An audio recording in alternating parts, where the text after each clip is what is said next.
this is, you know, we come together sometimes to celebrate legislative victories here. This evening we're marking the one-year anniversary of what took place in Artsakh after a brutal blockage of just about everything into Artsakh for our people. The Azerbaijanis brought our people to their knees with that blockade. There was a great deal of suffering, when the most vital things that human beings need, medical supplies, school supplies, food, medicines, when you subtract that out of your day-to-day life in a community, there's enormous suffering. So it was brutal, bringing them to their knees, and then guns to their heads and their backs, and 120,000 Armenians fleeing into Armenia. That happened a year ago today. My disappointment is the profound failure of the international community that Azerbaijan was permitted to commit this. This is ethnic cleansing, what has taken place.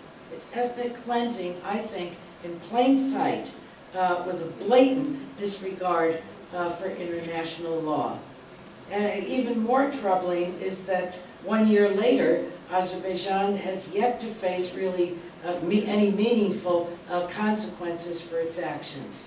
So this impunity, in my view, only deepens the injustice that's being endured by our people. In the aftermath of last year's assault, Speaker Emerita Pelosi and I led 75 House members in urging President Biden to take decisive action to hold Azerbaijan accountable for its crimes. And that's what they are, they're crimes. They're crimes. Our letter called for sanctioning Azerbaijani officials, suspending all U.S. military aid to Azerbaijan, and providing desperately needed humanitarian relief to Artsakh's refugees. To date, USAID has provided approximately $18 million. That does not match the need. That does not match the need. That's an emergency aid. As I just said, I think it's an insufficient amount given the scale of the crisis.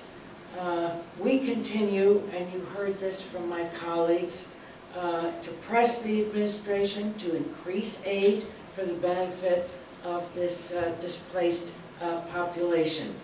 And, you know, Armenia has many challenges. So to absorb 120,000 people is a real challenge for them. It's a significant challenge for them. I've introduced, and we have many members on it, a bipartisan resolution that condemns Azerbaijan's aggression and calling it for what it is. I think that future generations need to know what we stood up and said.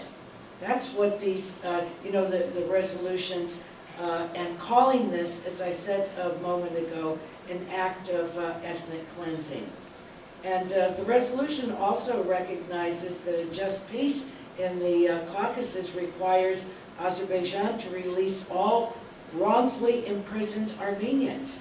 And because of the Armenian National Committee, we brought they brought this information right to my office. And much of it was new information that we were not aware of. So if you're wondering what the Armenian National Committee and its members that come to meet with us, what they're doing on a daily, weekly, monthly basis, this was extraordinarily important information that was brought to members of Congress. And I thank you for it.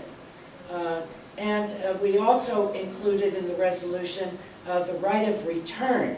The right of return is an essential part of this for the refugees. And of course, the preservation of Armenian, the cultural heritage of Artsakh.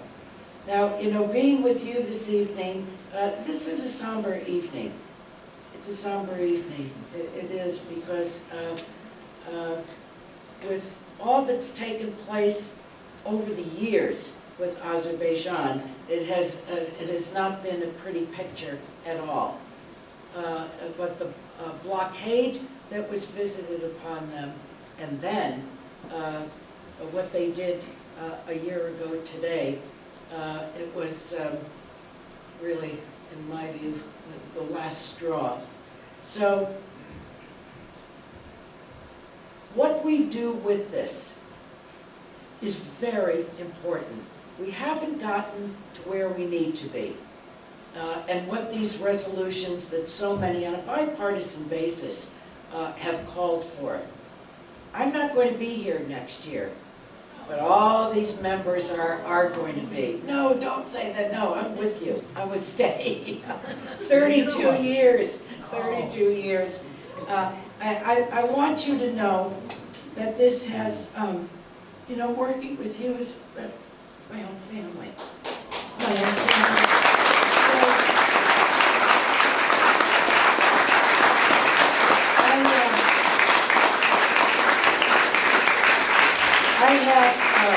I have great confidence in my colleagues. These are members of Congress that have a conscience, And this undertaking on behalf of our people will be carried forward by them. And the Armenian National Committee is so important in terms of the advocacy. And with that advocacy from the communities across the country, strengthens my colleagues' hands. And so I think at moments like this, our hearts sink and we think, oh my God, what are we going to do? We're not, we take one step forward, one step sideways, another step forward, and then it's 2 steps back because of what takes place. But, we can't be weary. We cannot be weary. Stay strong across the country in their faith and our commitment to our people, wherever they are, most especially, obviously, there. And remember when you do, with the Armenian National Committee, that you strengthen the hand of my colleagues. It's not that they are weak. That's not the point. It's to strengthen their hand in a very large institution of 435 members. And always pray. Our faith has carried us over all that has taken place to our people. I will never forget one of the bishops from New York who I sat next to at a dinner years ago. And I was asking him about his forefathers. Because in many of the Eastern Rite churches, the hierarchy is not allowed to marry, but priests do marry. And so I was asking him about that, and he said, yes, my grandfather was a priest, and during the genocide, he said, do you know what they did to him? And I was almost sorry that I asked, because I thought this is good. He said they nailed him to the door of his church. So, the hatred and what our people have been subjected to, the common denominator is our faith. That's the way it's been for the Armenians. It's the way it's been why the prejudices and the discrimination of the Greeks, of the Assyrians, and so many others. So our faith is central to this. Our faith is central to this. Our faith that we can move, to do the things that are going to assist them for a better life, for a better future. So that baby that's in the picture, has a chance to have a happy and healthy life. So it's been a blessing for me to work with you. You helped bring me to the Congress, and I thank you for that. That has been a great, great privilege, and I'll always be with you. I'll always be with you. I love you all. I thank my colleagues for the work that they have done, and for the gentleman that's sitting in the front row, Frank Malone. He has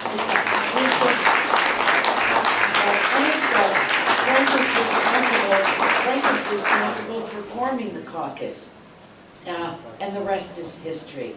I love you all. Thank you. God bless you.